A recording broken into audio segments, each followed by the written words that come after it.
Chapter 1088 was very emotional with an epic ending. We saw Koby, who is getting stronger and stronger every time we see him. Many people think that Garp died because people with the initial D usually die smiling or laughing, but did he actually die? Let's talk about Kuzan. Back on O'Hara, after he froze Jaguar D Saul, Kuzan let Robin escape from the island because, as he said, absolute justice sometimes drives a man insane. Even more than 20 years ago, he was not fully committed to the Marines' ideologies. While talking to Smoker, Kuzan mentioned that he was never under the impression that the world government was behind everything. Even without the Marine affiliation, he could accomplish a lot, and many things became clear after leaving the Marines behind. As you see, before switching to lazy justice, he always tried to follow orders but sometimes found his own ideals in opposition to them. Even as Kuzan followed his orders, he would occasionally exhibit a sense of mercy and honor other world government officials did not. Kuzan had come to realize the depths to which the world government would sink to accomplish their goals, so after fighting Akainu, he left the Marines, but it does not mean that he became evil. Even from the examples that I already mentioned, we can clearly see that Kuzan saved Smoker from Don Flamingo, and he was not a Marine at the time. It seems that he has a connection with the underworld as well, but we will talk about that later. Another example was Aokiji fighting Jaguar D Saul. Kuzan was a close friend of Jaguar D Saul's. Apparently, one of the reasons that he let Robin go during the destruction of O'Hara is because of Saul. He states that he respected Saul's will and felt it was his duty to watch over Robin's life until she found her place. Also, it is later revealed that Saul had survived, indicating that Kuzan had indeed shown mercy towards his friend, and we can even say that he saved him by freezing him, as he would have died in the fire for sure. I want to mention that the fact that Saul is alive was revealed before this arc started, so it may even be a small foreshadowing for the Garp vs Aokiji fight. Kuzan is the former protege of Monkey D. Garp and owes Garp a debt for helping him sometime in the past. He also admired and maybe even idolized Garp for consistently refusing promotions, since the latter was already satisfied with the rank bestowed upon him since the time of Roger. In his youth as a Marine, Kuzan sought out Monkey D. Garp to further his training, having felt he learned enough from his previous Marine instructors and surpassed the standard Marine training. He believed he was ready for the next level, so he asked Garp to take him on as an apprentice. Garp initially refused, but eventually, through unknown events, Garp did indeed end up training Kuzan. They trained using punching ships, the same thing as punching bags, only they trained by punching the bow of scraped ships, leaving large indents in the ships they practiced on. As a rule of the training, they were not allowed to use Haki or Devil Fruit powers, just raw brute strength. During this training, Garp became more casual with Kuzan, even talking to him about his family, so they became very close. Most likely they were closer than Garp and Koby are because Koby joined the Marines just 2 years ago. Now, where I'm going with this is to show you that the closest person to Aokiji, at least in the Marines, is Garp.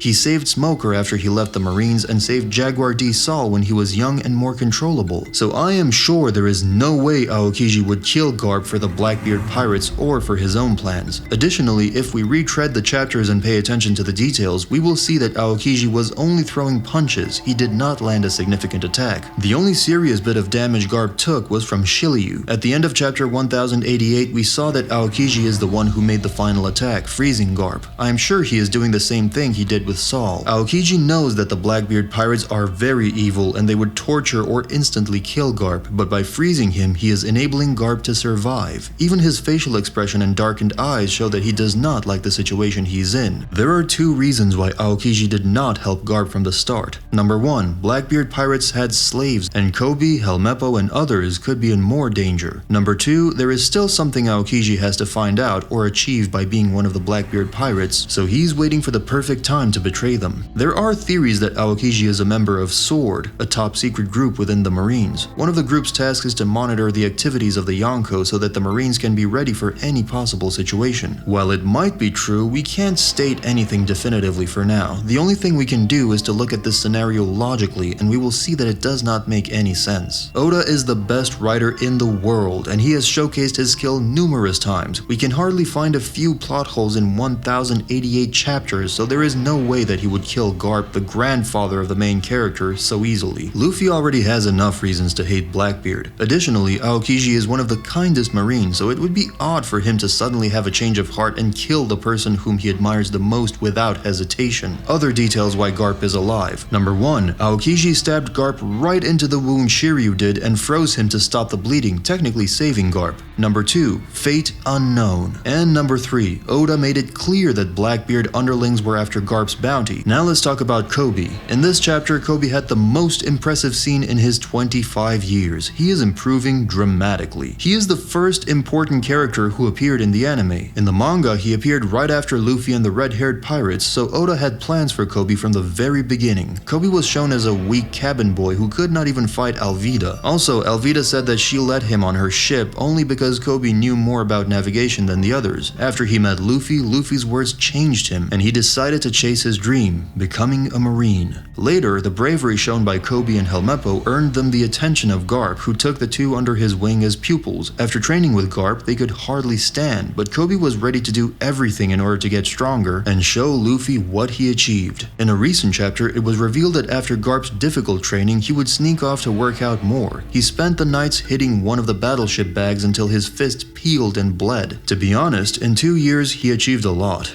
At the Marineford War, he awakened his observational Haki. Later, it was shown that he has armament Haki as well, and now, because of the black lightning from the impact, many think that he has Conqueror's Haki as well. It would be weird in my opinion, but if Koby has King's Haki, I hope it will be explained. Koby punched and destroyed the entire giant arm. Pizarro was screaming in pain. It is really impressive. But how strong can Koby actually become? We know that his dream is to become an admiral. Can he achieve that? I don't think Koby and Luffy will be like Roger and Garp, because Luffy was much stronger than Koby before the time skip. Even now, Luffy defeated Kaido, and Koby's most impressive act was destroying a giant arm. So if Koby becomes as strong as Luffy, it means that Koby trained harder than Luffy, and it does not really make sense. Also, Luffy has been training since his childhood. Well then, what is Koby's role in One Piece? At the end, or maybe even earlier, I believe Koby will achieve his dream and become an admiral. Koby currently holds the record for the fastest known promotion through the ranks, from seaman recruit to captain in just 2 years. I am sure he will reach a higher rank very soon. I believe the final version of Koby will show us how Luffy changes people. He was no one, and after Luffy's words and a lot of training, he slowly becomes one of the strongest marines. In the final panel of the chapter, we see that marines' ships are arriving at Egghead Island. The Straw Hats are finally back. The following day's newspaper, it is written that Yonko Straw Hat Luffy is taking Egghead Island as his stronghold. There are 2 possibilities. Number 1, Luffy and the other Straw Hats defeated Saturn and Kizaru. Number 2, Morgans is playing some games again. Either way, it is understandable why the news in the newspaper shocked the world, as it was mentioned a few chapters earlier. That's it for today. Write down in the comments what you think about this chapter. Hope you enjoyed the video, and don't forget to subscribe for more. Bye!